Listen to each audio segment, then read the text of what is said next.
Welcome to Nifty 50 Photographers. I'm Richard Gill, I'm a professional photographer.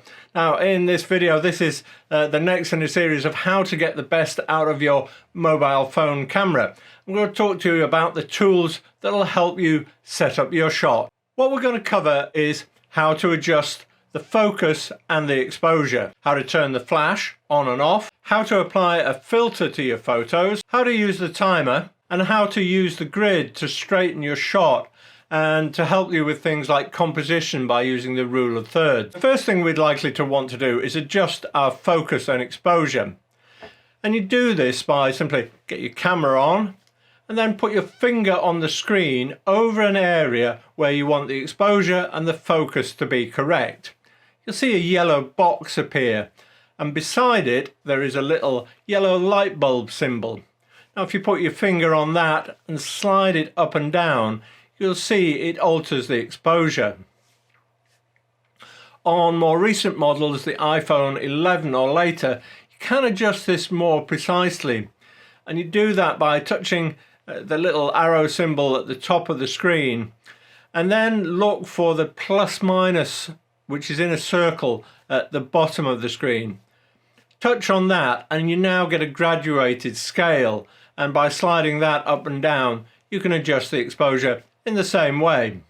Once you're happy with the exposure, if you touch and hold where your yellow box is, you can get the exposure and the focus to lock on that part of the screen. Touching again will turn it off, and you can then move it perhaps to a different subject in your photo to get it right for them. So the second thing I want to talk about is how to turn the flash on and off. And simply there is a flash symbol. Again, if you touch on the little arrow, you'll see the flash symbol appear at the bottom of the screen, and it now gives you three choices. You can have auto. Now in auto, the camera will decide if there's enough light or not and put the flash on if it thinks it needs it. If you want to force it to be on, you simply touch the on, and here I've forced it to be on. I wanted to take a picture of my dog and bring up the shadows, bits of his face that were in darkness. And touching the off button will simply turn the flash off, which can be useful if you don't want the flash to come on. Perhaps if you're doing stuff at night and you're wanting to expose for maybe some lighting in there and you don't want all the dark areas to come up in your photo. To take a photo with a filter, again, touch the little arrow and in the bottom menu, choose the symbol that looks like three circles overlapping in different shades of grey. And as you scroll through these, you'll see a number of different filters, and you can see that the effect they have on your photo straight away. Now you can remove or change those filters when you go into the photo editing app after you've taken your photo. So if you're not happy with the filter you've applied, you've got the chance to alter that. Timer function is operated by touching this little symbol that looks a little bit like a countdown timer.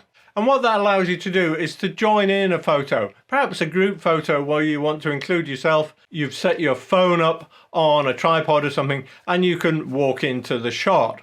And it gives you a choice of different intervals before it'll take the photo.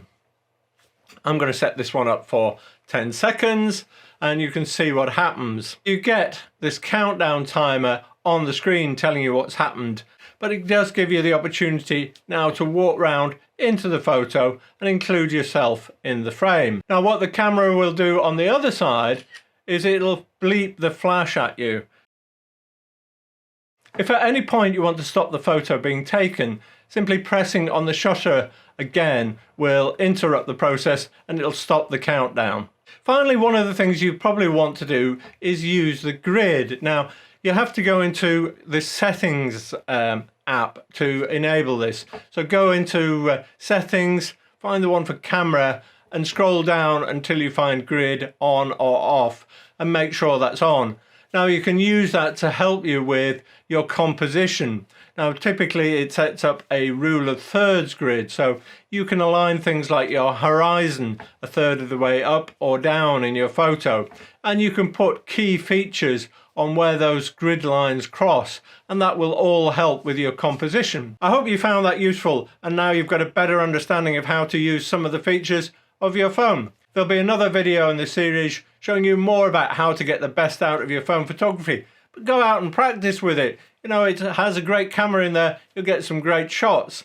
And I look forward to seeing you next time.